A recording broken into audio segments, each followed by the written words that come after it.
Hello అండి. నమస్తే. నేను మీ Manasa. Welcome back to M and M's crazy kitchen. ఈరోజు వీడియోలో ఈసారి జంతికలు చేసేటప్పుడు నేను చెప్పే ఈ 2 ఇంగ్రీడియెంట్స్ వేసి పిండినైతే కలపండి. చాలా గుల్లగా, టేస్టీగా సూపరుంటాయి. పిల్లల నుండి పెద్దల వరకు చాలా ఇష్టంగా తింటారు. అలాగే మీరు చేసేవి చేస్తూ ఉండగానే పక్క నుండి సేల్ అయిపోతూ ఉంటాయి. అంత బాగుంటాయి ఈ జంతికలు. లేట్ చేయకుండా ఈ క్రిస్పీ జంతికలు ఎలా చేయాలో చూసేద్దాం. వీడియోని ఎక్కడ స్కిప్ చేయకుండా ఎండ్ వరకు చూసేయండి. జంతికల పిండి కోసం ఒక మిక్సింగ్ బౌల్‌లో 3 కప్పుల వరకు వరిపిండి వేసుకోవాలి. సన్న బియ్యంతో ఆడించిన వరిపిండి కన్నా, రేషన్ బియ్యంతో ఆడించిన వరిపిండి అయితే జంతికలకి చాలా బాగుంటుంది. ఇప్పుడు అదే కప్పుతో ముప్పావు కప్పు వరకు శనగపిండి వేసుకోవాలి. నేను చెప్పిన ఇంగ్రీడియెంట్స్‌లో ఫస్ట్ ఇంగ్రీడియెంట్ వచ్చేసి శనగపిండేనండి. శనగపిండి వేయటం వల్ల జంతికలు మంచి టేస్ట్ ఒస్తాయి. రుచికి తగినంత సాల్ట్, అలాగే ఒక టేబుల్ స్పూన్ వరకు వాముని కాస్త చేతితో నలిపి అదే పిండిలో మొత్తం వేసేసుకోండి. ఇప్పుడు వీటన్నింటిని కూడా చేతితో గట్టిగా ప్రెస్ చేసుకుంటూ వీడియోలో చూపిస్తున్నట్లు బాగా కలుపుకోవాలి. ఇలా కలపడం వల్ల శనగపిండిలో ఏదైనా ఉండల్లాగా ఉండిపోతే అవన్నీ కూడా మనకి పౌడర్‌లాగా అయిపోతాయి. ఇప్పుడు ఒక పావు కప్పు వరకు ఆయిల్‌ని కాస్త వేడి చేసుకొని పిండిలో వేసి జంతికల పిండిని ప్రిపేర్ చేసుకోవాలి. ఇలా వేడి నూనె వేసి జంతికల పిండి ప్రిపేర్ చేసుకోవడం వల్ల జంతికలు కరకరలాడుతూ గుల్లగా చాలా టేస్టీగా ఉంటాయండి. సో, ఎవ్వరైనా సరే చాలా ఇష్టంగా తింటారు.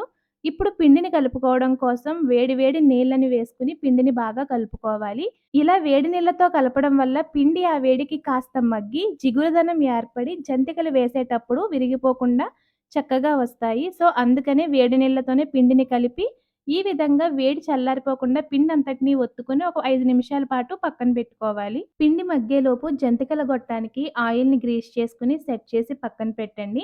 అలాగే డీప్ ఫ్రైకి సరిపడిన ఆయిల్‌ని కూడా పొయ్యి మీద పెట్టేసుకోండి. ఇప్పుడు పక్కన పెట్టిన పిండిలో కొద్ది కొద్దిగా వేడి నీళ్ళని వేసుకొని జంతికల పిండిని ప్రిపేర్ చేసుకోవాలి. మరీ గట్టిగానే వద్దు, మరీ పలచగానే వద్దు.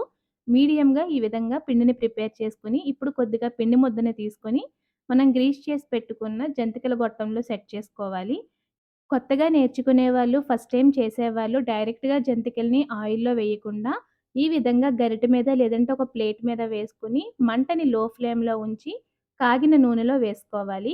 జంతికలన్నీ కూడా ఇలా ఒకదాని తర్వాత ఒకటి వేసుకున్న తర్వాత, మంటని హై ఫ్లేమ్‌లో ఉంచి, రెండు వైపులకి టర్న్ చేసుకుంటూ జంతికలు ఎర్రగా అయ్యేంత వరకు వేగనిచ్చి ప్లేట్‌లోకి తీసుకోవాలి. ఈ జంతికలు పెద్దగా ఆయిల్‌ని కూడా పీల్చలేదండి. సో, నేను చెప్పిన టిప్స్ పాటించి మీరు ఈసారి జంతికలు ట్రై చేయండి. చాలా టేస్టీగా, గుల్లగా, సూపర్‌గా ఉంటాయి. వీటిని 1 మంత్ వరకు కూడా స్టోర్ చేసుకోవచ్చు. లేట్ చేయకుండా ఈసారి జంతికలు చేసేటప్పుడు ఇలా చేసి చూడండి. అలాగే ఈ రెసిపీ మీకెలా వచ్చిందో మాకు కామెంట్స్‌లో షేర్ చేయండి.